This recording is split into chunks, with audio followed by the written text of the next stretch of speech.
Good morning, good afternoon, good evening, everyone, and welcome to Exploring Lines of Credit and SBA Loans.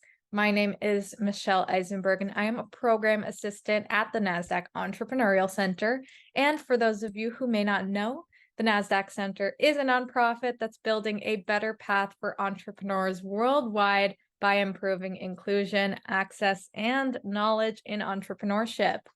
So as you will see in the chat in a moment, the NASDAQ Center provides programs, resources, and exceptional mentorship to entrepreneurs across all races, industries, and geographies. So definitely make sure to check out those links and resources in the chat.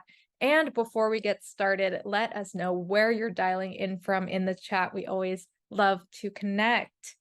And of course, none of what we do could be possible at the center without all of the amazing support from our sponsors, including NASDAQ, Lehigh University, BMO, Airbnb, KPMG, Wilson Sonsini, Woodruff Sawyer, Microsoft Entrepreneurship for Positive Impact, BPM, and HubSpot for Startups. We are humbled by their contributions and hope you are grateful too. And so before we get started, we always like to launch a couple polls just to step back and see how everyone in the room is doing today. So this first one is going to ask, how are you feeling? Fearful, anxious, surviving, or optimistic? And I'll give it just a couple moments for people to respond there. Thank you, thank you.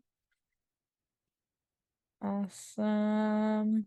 All right, I'm going to end this poll, share these results. Awesome. Looks like optimism is in the lead, but definitely have some feelings of surviving in the audience. Hopefully some of the strategies and resources that we talk about today will help with some of those feelings. So I'm going to stop sharing this poll and launch that second poll. What is keeping you up at night? Finance, sales, marketing, scale, pivot, team, or surviving? And this one tells us just a little bit more about your current entrepreneurial needs so that we can continue to provide relevant programming to all of you. Awesome. We got folks from Florida, New York, Texas, Georgia, California. Welcome, welcome, everyone. Awesome. All right, I'm going to go ahead and end this poll. Share these results. All right, it looks like finance is in the lead today, fitting for our conversation. Marketing coming up close behind, as well as team and sales. So thank you for this insight. We will take it into account as we develop more programming. Gonna stop sharing that poll. And without any further delay, please join me in welcoming our panel for today.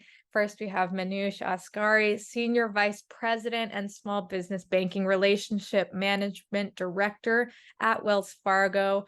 We have Larry Lockard, Vice President and Small Business Banking Relationship Management Manager at Wells Fargo, and Denise Dennison, Senior SBA Representative at Wells Fargo. Manoush, Larry, Denise, it is such a pleasure to have you all here with us today for this conversation. So thank you for being here. Awesome. So I guess to just kick us off, I'd love if we can kind of just go around and each of you introduce yourselves and just talk a little bit about who you are and the work you do.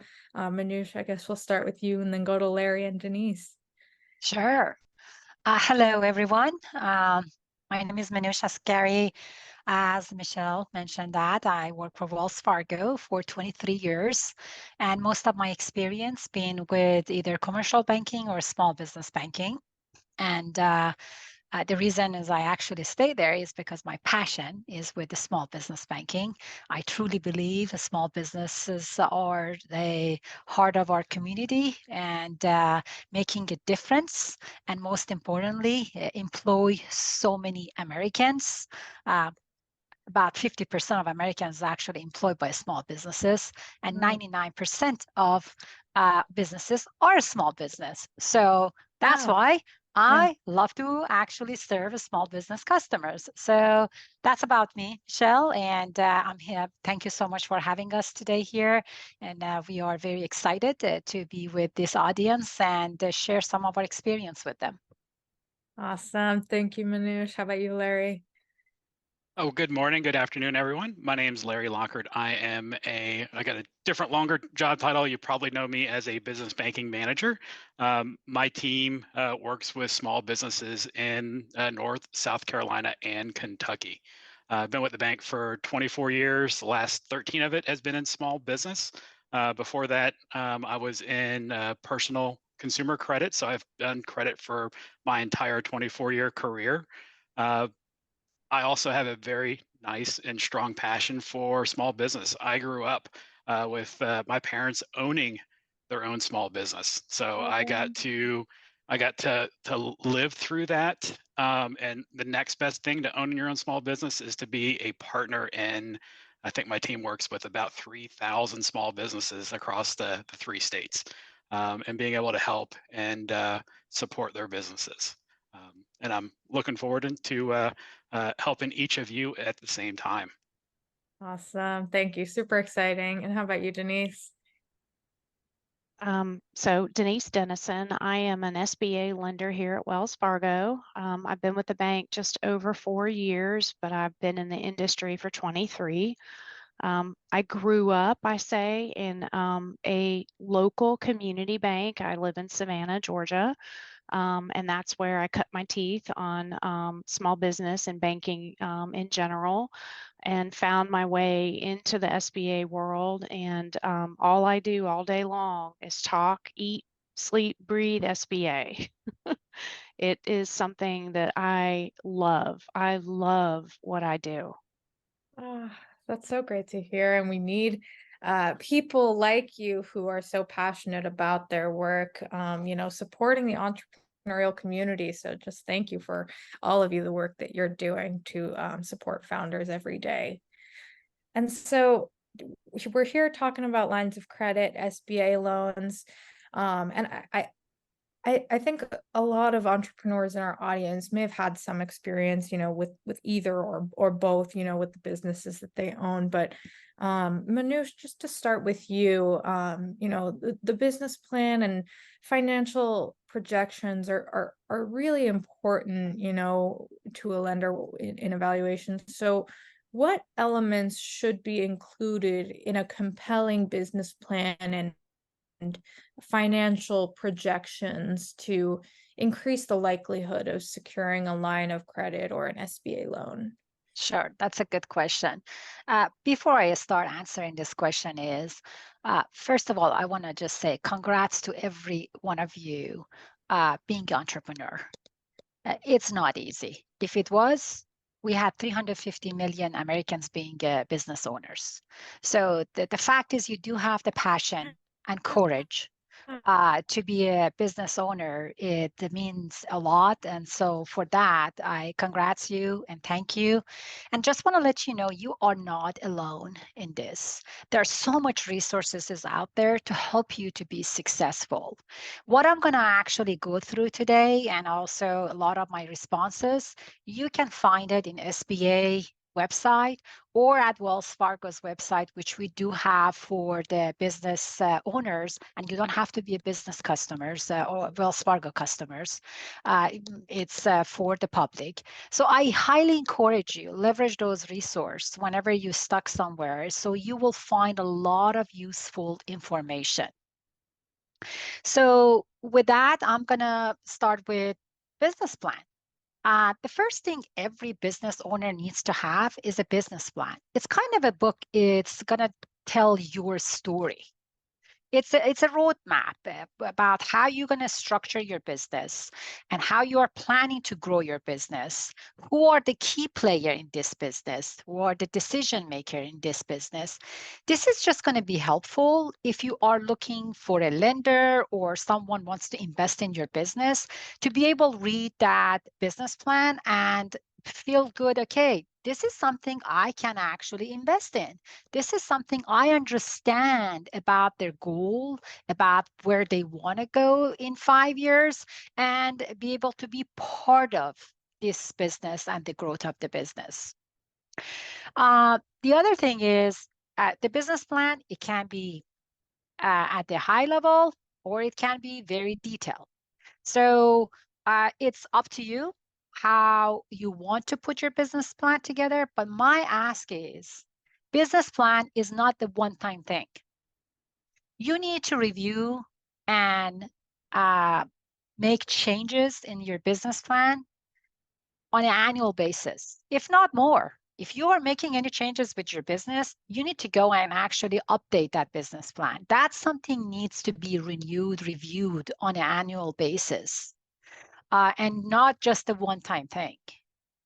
So you can start with the executive summary on your business plan. That's important. Just the reader can see, okay, what is your company all about? Why you will be successful? And most importantly, do not forget about your mission statement. I have a pleasure to work with a lot of startup businesses too on the different nonprofit. And when I ask some of those entrepreneurs to tell me about their mission statement, a lot of times they say, oh, let me go take a look at my notebook. And I'm just saying, okay, if your mission statement is that long, or it's that complex for you to be able to remember it, then it's might not going to be that something the reader going to be able to say, okay, I exactly know what this business going to do. Be very mindful. What is your mission statement? And get some feedback from others to make sure it resonates with the customers, whoever is your customers, resonate with the investor, resonate with the lenders. So, and most importantly, it has to come from your heart, what you're passionate about. That mission statement is going to show the character of you and what your business is trying to accomplish. So that part is important. And also your executive summary needs to be included of the leadership teams, the employees, your location, and if it's possible, the financial information at the high level, the growth of your business, especially if you are looking for financing. Then it's going to be company description. Okay. What that means. Information about your company. So go to the details about and be very specific. Outline who is your customers. What is your organization is all about, who you are serving. And it's okay also to actually name some of your customers' name in that as well. Then explain about the competitive advantage. You need to outline what differentiates you from your competition, from the competitors' standpoint. What are you going to do differently to stand out? What is your company's strength? Why I need to actually be partnered up with you? Then market analysis. I'm sure each one of you, before you actually decide to open the business, did your research. And also know, okay, who going to be my customers? And what's the trends going to be look like for me? What I'm going to do to be successful?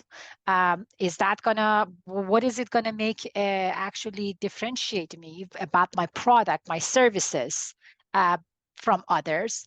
Those needs to be spelled out and very clear. Then you need to come up with the organization and management. It's so important to understand the structure of the business.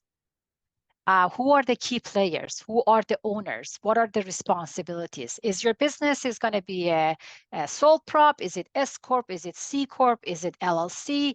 All that needs to be very clear. Then most importantly, you need to talk about your services and the product line. And that needs to be clear. You need to describe what are you going to sell. Is it service? Is it something you actually have the product, and is it manufacturer, is it distributor? All that needs to be clear. And also the product life cycle look like if you are actually dealing with the products. If you are doing the research, or it's something you are trying to develop the product, that needs to be very clear too. And marketing and sales, who is your customer? What is your target audience in terms of who's going to be your customers and how that can evolve?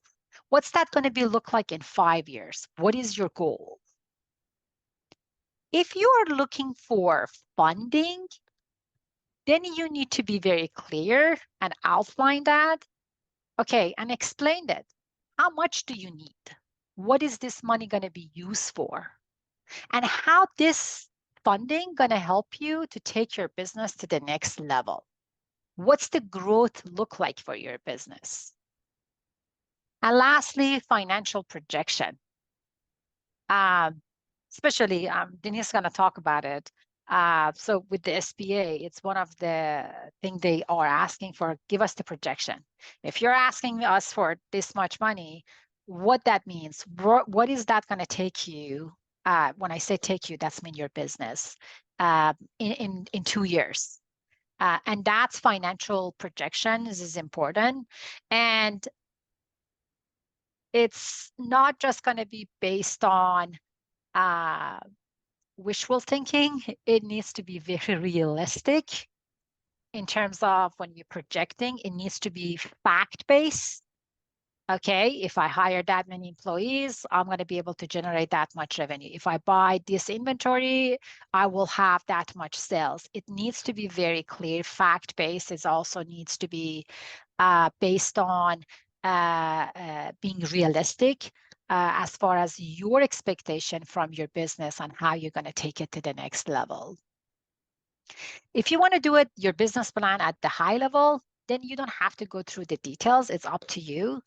But you can actually have the same format, but not being that details. Don't forget to include your strategy too. It's important for the lenders. We know what is your goal, what is your strategy, what is important to you, and that needs to be explained in your business plan.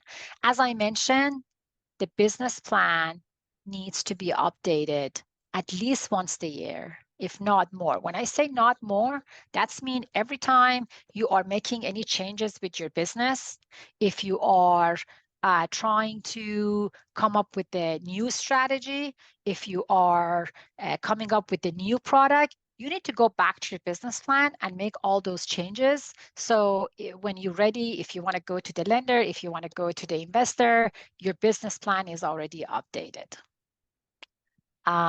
Yeah, I mean, that's about the business plan I actually can help you with. But again, there are so much resources out there. If you go to SBA website, they also have a template for it. If you want to use the example and going to make it easier for you, you just have to be able to get the example, and then you have your own ideas and everything about your business, then you can actually put that in that template. It's very easy.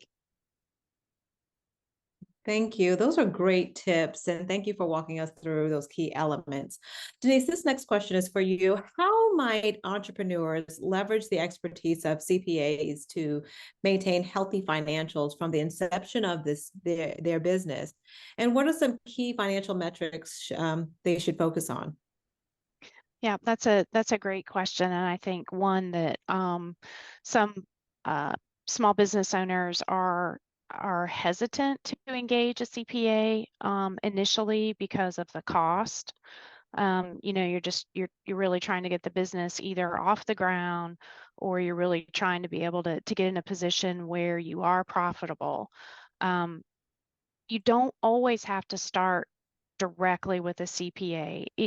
Being able to produce income statement and a P&L and a balance sheet when you do ask for a loan is really important. And so If you don't have the ability to do that, then you can always grow into a CPA. And what I mean by that is, maybe you're just launching your business and you're hiring a bookkeeper to come in on a quarterly basis. They're going to come in and they're going to do some checks and balances, and then they can produce that P&L and balance sheet so that at least on a quarterly basis, you have those details. As the business continues to grow, and a lot of CPA firms have this service already. The larger firms already have a small business module inside of their firm, right? And so they're prepared to grow with you. And so you might just start out with just general bookkeeping, and then you might graduate to, okay, now I'm really going to use a CPA several times a year instead of doing a data dump on the CPA at the end of the year just to get your taxes done. Taking the time and investing a little bit of money to keep your financials up to date, current, and accurate throughout the year is worth it. If you have to go back, amend tax returns, or go back and try to create a P&L and balance sheet from 8 months ago when you're asking me for a loan, or 10 months ago, you're coming to me in October and you want a loan, but you don't have a P&L and balance sheet, we're going to struggle. So taking the time to get that done up front and to keep it current, in my opinion, is a worthwhile investment into your business. And then that also gives you a snapshot of what your cost of goods sold is, how much are you really paying for your staffing, how much of a profit margin do you have, are your sales increasing on the top line, but are they shrinking on the bottom? And what's the difference in between? And until you can see that on a report, you don't know. You're just guessing. Yes. So back to you, Manoush. In the eyes of lenders, what are the most critical factors that demonstrate a business ability to repay a loan? And how can entrepreneurs effectively communicate these factors in their applications and further engagements with lenders? That's a good question. Before I go to the details, I want to talk about the fact is when we have a conversation with a lot of customers and just say, have you thought about borrowing money? A lot of times, especially with the startup ones, say, oh, I'm not going to be able to get credit, or I'm not going to be able to borrow money. Why is that? Well, because I'm a startup. So my ask is, please do not assume that your business is not creditworthy, and let your banker make that decision after having a conversation with you, after having an understanding of your business, your plan, and your goals, and going to be able to provide you with the product and services going to help you. And secondly, credit is not the only vehicle to solve for cash flow issues. So my recommendation is go to your bank, have a conversation with your bankers, and if credit at that time it's not available to you because of, for whatever reason, your banker is saying, there are other products can actually help with the cash flow, such as treasury management, merchant services. So many other things can help you with the filling the gap for the account receivable and account payable. But going back for the ability to repay the loan, first, when you're going to go borrow the money, make sure you know what is the need for the money, and is it the short term or is it long term?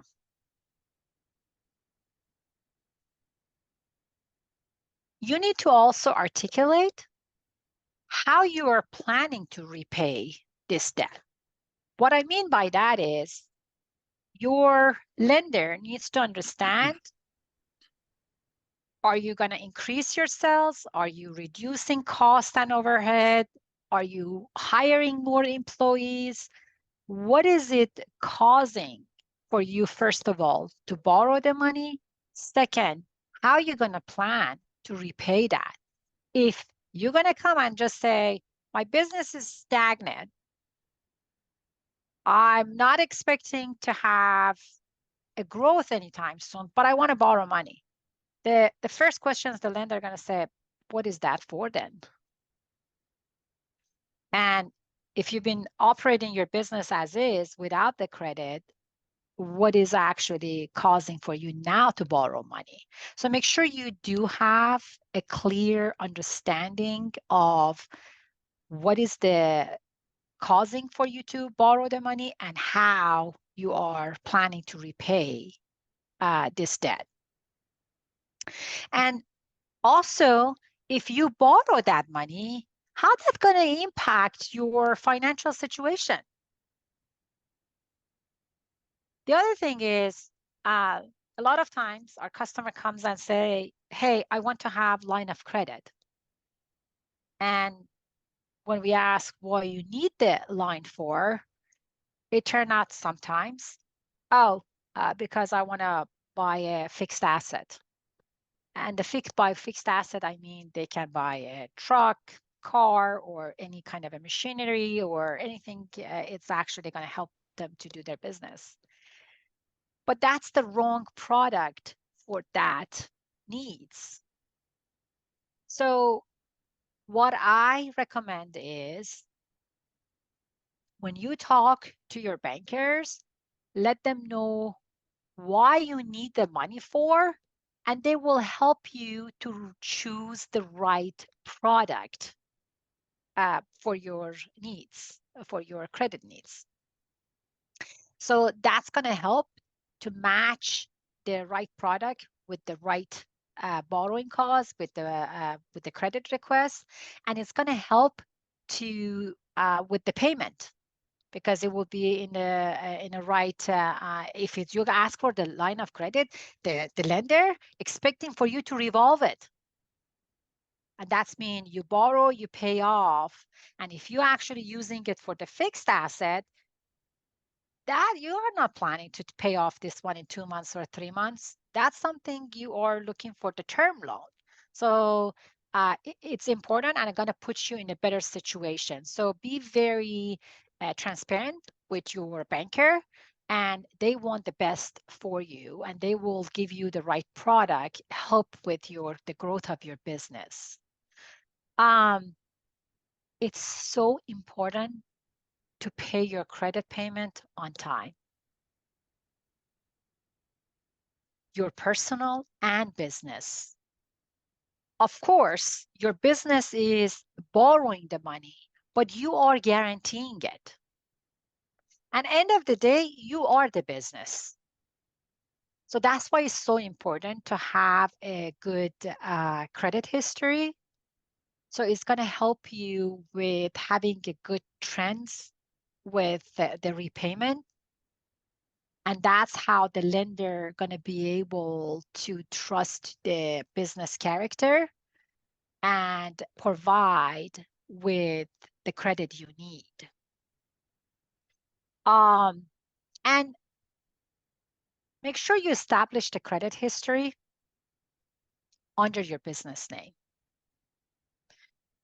Even though you're sole prop, still needs to be under your business name. It's so important to have a credit history under a business name and not mixing the business and the personal.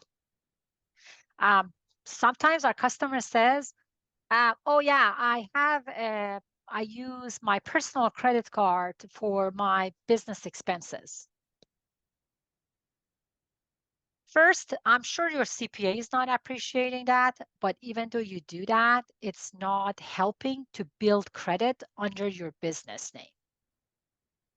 And it's going to be very complicated for your accountant to take a look at the expenses and be able to separate your personal purchases from the business purchases.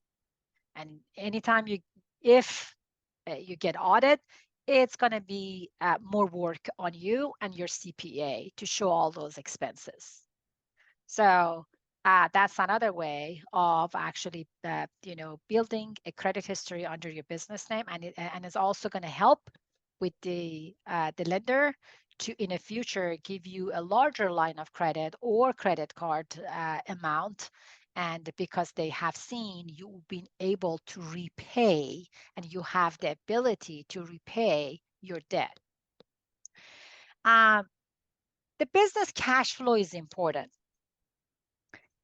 So as a lender, when we are looking at our customers' tax returns or their financial statement, just like Denise said, we want to say the business has the ability to pay the debt back, whatever is the payment is going to be. So it's important when you are putting your tax return together, there are cases the CPA is trying to reduce the tax liability, but that's not going to help to borrow money. So make sure if you are planning to borrow money, your CPA understand in terms of the cash flow, and also your business cash flow needs to be where it needs to be in terms of borrowing money. That means your business generate enough cash not only to pay all the expenses you're having, but have extra to borrow and pay the debt back. That's what I mean by that.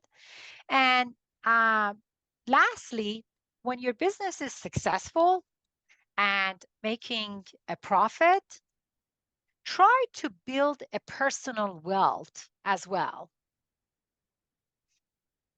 The lender wants to see, yes, the business has a sufficient cash flow, but at the same time, we want to see as a guarantor, if the business is going to slow down, or if the business is not making money for whatever reason, is a seasonal or is that time period, or something happened, just like during the pandemic, you as a guarantor are still going to be able to repay that. So whenever your business is profitable, make sure you reward yourself. And you know what? You work very hard. You deserve that. So build a personal wealth and have some sort of a saving or marketable security of whatever your advisor, your financial advisors is providing you with the options. Go with it and build that personal wealth. Awesome. Thank you. You mentioned credit, which is a great segue into the next part of our discussion. So Larry, we are going to loop you into this conversation now. Could you provide insight into how lenders evaluate personal and business credit, as well as other assets like mortgages? And how might entrepreneurs improve these aspects of their personal and professional lives to strengthen their applications? Thank you. It's a great question. Manoush did a great job on starting the intro on credit discussion and on building your personal net worth. What I want to let you know is that when the lender is evaluating your credit request, we're going to look at a lot of different attributes of both the business and you personally. Credit's one of them. Cash flow, which Manoush talked about, is very paramount, especially when it comes to established businesses, and then the projections when you're building out a application for an SBA loan to show that the business will cash flow for it as well. And as far as the credit, I want you to think about what stage your business is in as to what the lender is going to look at mostly. So when you're a startup, your business is still new, so you haven't established business credit. So the lender is going to look mainly at what you've done personally. They're going to look at the credit history that you have. Manoush talked about it, was making payments on time. If you're unable to meet your obligations right now, adding another debt to that is going to make it almost impossible for you to keep up. So showing that you have the ability to cover the expenses you have now before going out and getting additional credit, that is what that credit history is going to show. As your business matures, you start establishing business credit, and your financials start to support things such as retained earnings. So now you have a business that is profitable. It's got assets out of its own, and personal and business credit. Personal credit's important, but it's not as important as what you've done with that business. Um, and the other thing to think about is, as we look at all of the attributes of your application, not everybody's going to meet every single attribute that we're looking for. It's common that we have to make an exception to one of our credit policies, but we do that by mitigating it through some other things. So don't be discouraged if you are missing one thing as we're talking about it, because it doesn't mean that we can't do something for you. But what we need to do is understand your story. That business plan is going to be important to where we can see what we're going to go to. The borrowing costs, which Manoush was talking about as well, what you're going to do with the money and how it's going to impact your business.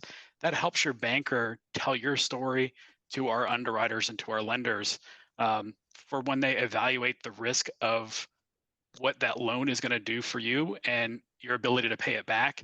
That's going to help us explain and help mitigate maybe some things that are lacking in that application. So number one, absolutely do your best to keep up with your payments so we don't have any lates that we have to deal with. And that just shows that if you can take your personal and your business credit and prioritize making those payments on time, you have a much higher likelihood of future payments also being on time. As far as other assets, like you asked about with mortgages, that is going to lead on your personal net worth and your balance sheet. So when you're telling your story of what your business is doing, it's also going to show what that business is doing to build your personal net worth. If your business makes enough money to where it also can support your lifestyle and for you to start building towards retirement, college education for your kids, those types of things, that's going to be part of your personal financial statement. So, you know, having a mortgage or a house as an asset, making those payments on time, those are going to be all things that a lender is going to evaluate when they're making their credit decision. Thank you for sharing. So being declined for credit is not the end. And so Manoush and Larry, I'm actually going to throw this to you both. And Larry, I'll start with, since you're already on mic, I'll start with you first, but can each of you share any example of a business that was initially designed for credit, but successfully made the necessary changes to become credit worthy? And what were some of those key strategies they employed? So absolutely. I have a customer that back before I became a manager, I was a relationship manager myself. And I had a customer, she was in the IT industry. She came to me, her business was around 250,000 in revenue. So still in the early stages. And she came to me and said, you know, hey, Larry, I need a $250,000 line of credit. So typically you're not going to get a line of credit equal to what your annual revenue is, because lines of credit are there to support your operating cycle. And she had great plans to expand her business. We sat down, I learned all about what her business does, her strategy, or reviewed her business plan. We looked at her projections, and you know what? She really did need 250 based off of what she was going to do. What we did is we went through the application. I let her know about what we normally look for. Ultimately, we started out with a $50,000 line of credit. So it was a big counteroffer. She was taken back because she had huge beliefs in her company. Her business plan reflected that. And I 100% was on board with her, but I explained to her how credit policy and how things that we had to look for, but we made a commitment to each other that we would continue to work together and talk every 3 months about what her business is doing to grow. And then every 6 months, we would look at the financials. So where she was at, she would restate her financials based off contracts that were completed, and her business was growing like crazy. Every 6 months, we would apply for an increase. I think we went from 50,000 to 100,000. And then we went from 100,000 to 200,000. And after 5 years of doing this, her $250,000 revenue company turned into 20 million. She had $1 million line of credit, and ultimately, she sold her business to a foreign investor for a very nice retirement. We did that by working together as her banker. You know, think of your banker as a silent partner in your business that, you know what, you don't have to pay. And we don't share in the profits, but we do share in your success by being able to help the business owners grow their business. That's what my goal is for my businesses. And that's what we really strive to help each of our business customers. We don't like saying no to a credit. We like to say not now. And these are the things that you're lacking within your application. Let's work on those, and then let's set a time commitment to reapply when what was missing based off what the underwriter's feedback was, and we can reapply and hopefully get you approved at the next stage. That is so inspiring. It's not a no, it's a not now. Okay. Manoush, how about Yeah. you? Yeah. I totally in agreement with Larry. We wanted to say yes to every credit request, but at the same time, it's so important for us not putting our customers in a bad position financially. Because if I'm going to give that much money to the customers, they're not going to be able to repay us. That would put them in a bad situation. It will ruin their credit. It's also not going to help with their business growth because it will actually do the opposite. So just to Larry's point, it's just not now, but let us tell you what you can do differently so we can lend you money in the future. The second actually example, I'm going to let Larry to talk about it because this one is very interesting. I was involved too. It was just about how our customer prepared their financial. Was nothing wrong with the growth of the business. The business was successful, but how, just like Denise said, that is important to have a balance sheet, interim, and income statement. How you prepare the financial makes a difference too. And Larry gonna actually go over the details for that example because that was interesting. I had to get involved, and we were able to help these customers too. It was a good success story too. Larry, why don't you actually talk about the details of that example? Sure. That was a company in the airline industry. They came to us seeking a $1 million line of credit, and that was to help with their operating cycle. I believe they did their own internal financials, and this was a sizable company that was what kind of Denise had talked about, trying to save some money, and did their internal financials. As we went through, the numbers didn't really make sense off of the financial statements based off of the balances and what we could see going through their account. And ultimately, when the cash flow went through, it didn't show that the business on paper could support that type of line. As we were doing the call with the customer and the underwriter, this is when we found out that some of the expenses that they had on their financials was the business was buying out a retiring partner, and they weren't expensing it correctly on their financials. They were doing it the best that they knew. At that point, we talked about the need to restate their financials to account for those correctly. And then after going through that, they hired a CPA who went back, restated their financials. It took about 3 months for them to do that. It came back, reapplied, and this is something we went from, in just 3 months, from a decline to an approval because the numbers made sense. We weren't able to go the whole $1 million, but we did go to $750,000 for this business. And they got a few more things. Probably next year we'll easily be able to go to $1 million based off of their projections that they're doing. But this is, I think, a great story to talk about making sure your numbers also tell the story of what your business is doing. You would want to do that if you had a friend asking to borrow money from you. If it's a sizable amount, you're going to want to see, do they have the ability to repay? And if they handed you a pay stub that showed they didn't make any money, you're going to probably say no. But if they handed you a pay stub that shows that, yeah, next week they're going to be able to pay you back, you have no problem loaning that money to one of your friends. So let's talk about assessing and mitigating risk. Denise, I'm going to bring you into this. How should entrepreneurs effectively identify and assess the risk associated with their business? And can you share insights on developing robust risk mitigation plans that can reassure lenders?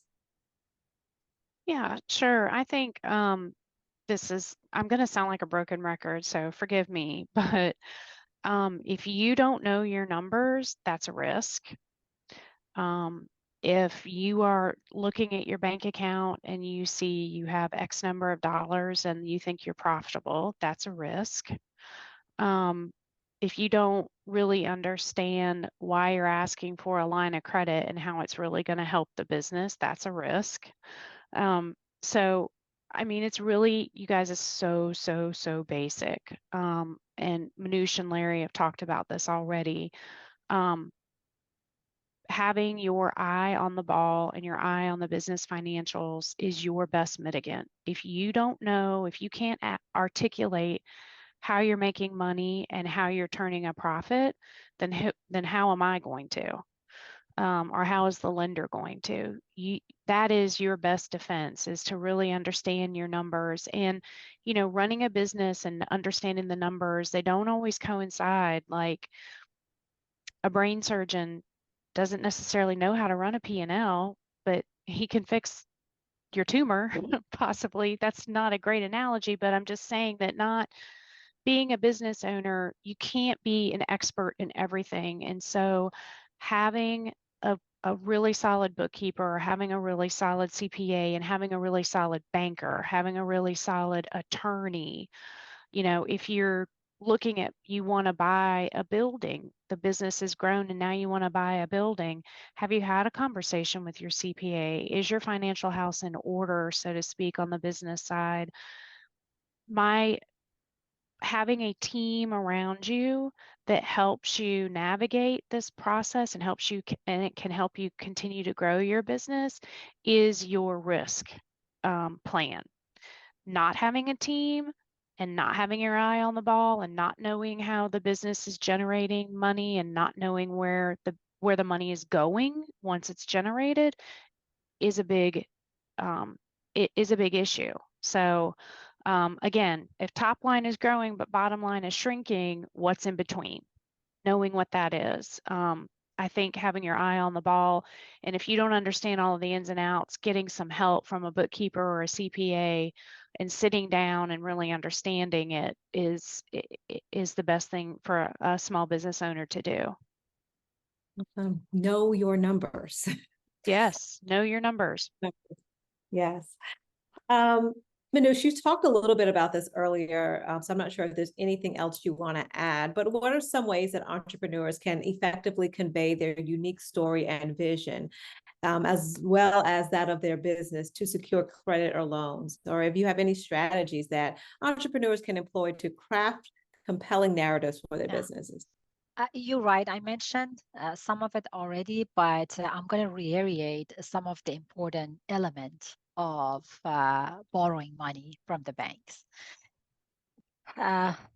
First of all, make sure you do have a true needs for borrowing the money. In some cases, we have customer comes to us, hey, I want to have $500,000 line of credit. What do you need it for? I mean, for emergency. This is not a good borrowing cause. This is not a good reason to borrow $500,000 just because you want to have it. You have to be very specific so the banker understand why you need the money. And please do not go to the bank, say, I want to apply for whatever I can get. This is not a good conversation with the banker either. It's very important, be very specific and go to the bank, say, I need $50,000 line of credit. This is the example. And this $50,000, it's going to help me to increase my sales by 10%, 15%. And how? Because I'm going to hire a salesperson, which is that person's salary is this, or I am actually opening the online website. It's going to help to generate more revenue, but this $50,000 is going to spend on that example was just to help you visualize how specific you need to be when you go borrow money. Are you doing some improvement with your business? You need to actually have the Excel spreadsheet. This is my cost, and this is the details of the cost, and that's what I need this money for.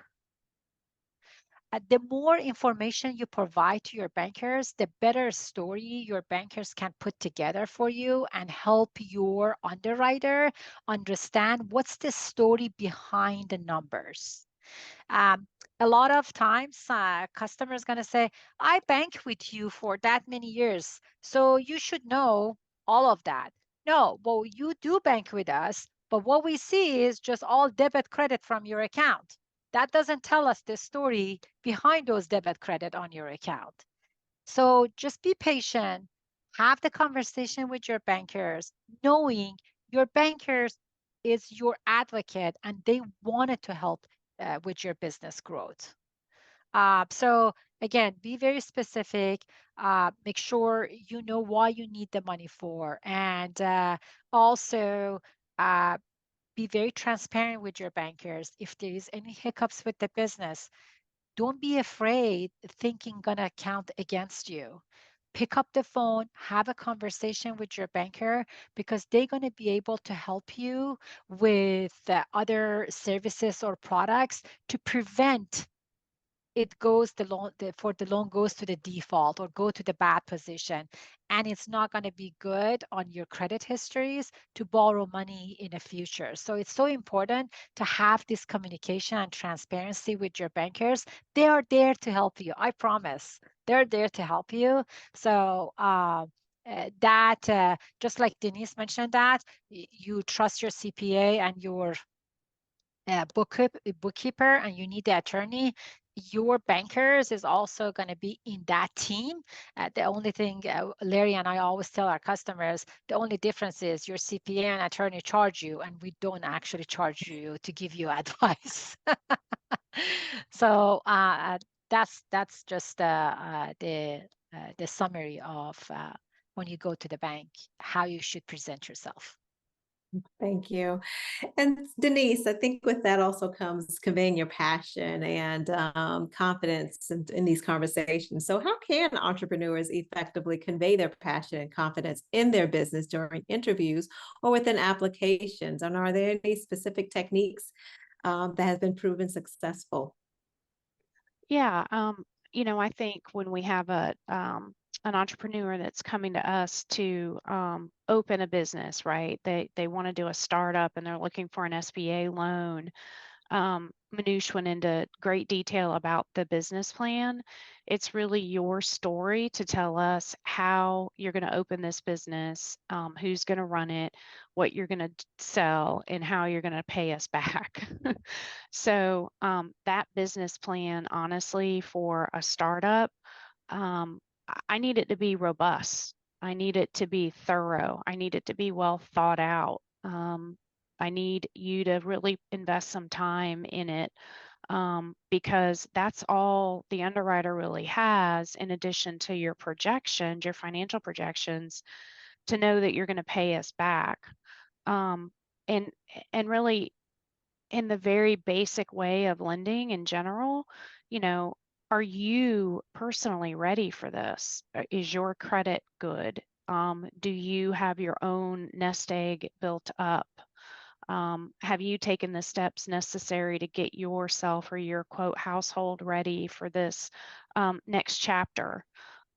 Those are all, very basic, got to check the boxes there before we're going to be able to give you a loan. And then if you're already in business, we do have an interview for every single loan, SBA loan that we get into credit.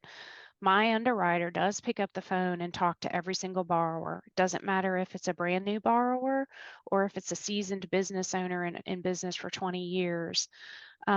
And it's not an inquisition.